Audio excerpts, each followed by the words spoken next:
بعد أنباء توقيعه للزمالك قرار تاريخي لإدارة الأهلي جاه نجم الفريق. تردد في الساعات الأخيرة العديد من الأنباء والتقارير الصحفية التي أشارت إلى توقيع نجم الفريق الأول لكرة القدم بالنادي الأهلي للزمالك خلال الفترة الحالية، وذلك بعد انتهاء عقده مع الفريق الأحمر، حيث يرغب اللاعب في الرحيل إلى أحد الأندية الكبرى على حسب ما أشارت له التقارير والصحفية خلال الفترة الحالية.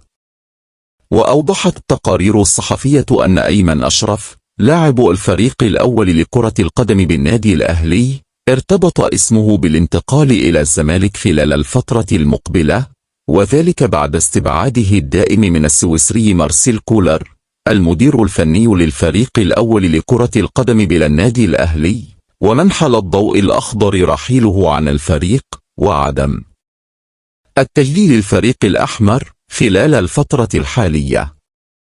وعلم أهلي نيوز إن الأخبار التي تداولت غير صحيحة، وأيمن أشرف لم يوقع للزمالك خلال الفترة الحالية، والأهلي عقد جلسة مع اللاعب من أجل معرفة حقيقة توقيعه للزمالك، حيث هدد اللاعب بالتجميد حالة التوقيع للزمالك أو الانتقال إلى الفريق الأبيض، حيث نفل اللاعب للسيد عبد الحفيظ توقيعه للزمالك.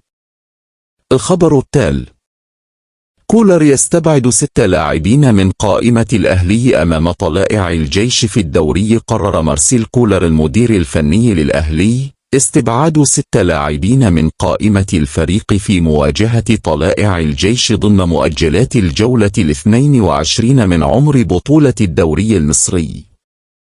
وكشف مصدر داخل الجهاز الفني للمارد الأحمر أنه تقرر استبعاد كل من علي معلول وحمدي فتحي ومروان عطية وبرسيتا ومحمد هاني وحسين شحات لإراحتهم، كون السداسي كان يعتمد عليهم كولر بصفة أساسية خلال الفترة الماضية، فيما تغير برسيتا عن ميران اليوم بعد حصوله على راحة من جانب السويسري مارسيل كولر. واستعد الأهلي لمواجهة فريق طلائع الجيش في 8 من مساء الجمعة ضمن مؤجلات الجولة 22 منافسة الدوري الممتاز. وكان الأهلي نجح في الفوز بآخر مباراة في بطولة الدوري على حساب بهدفين دون رد سجلهما محمد شريف وأحمد عبد القادر. وفي النهاية، لو عجبكم الفيديو اشتركوا في القناة ليصلكم كل جديد.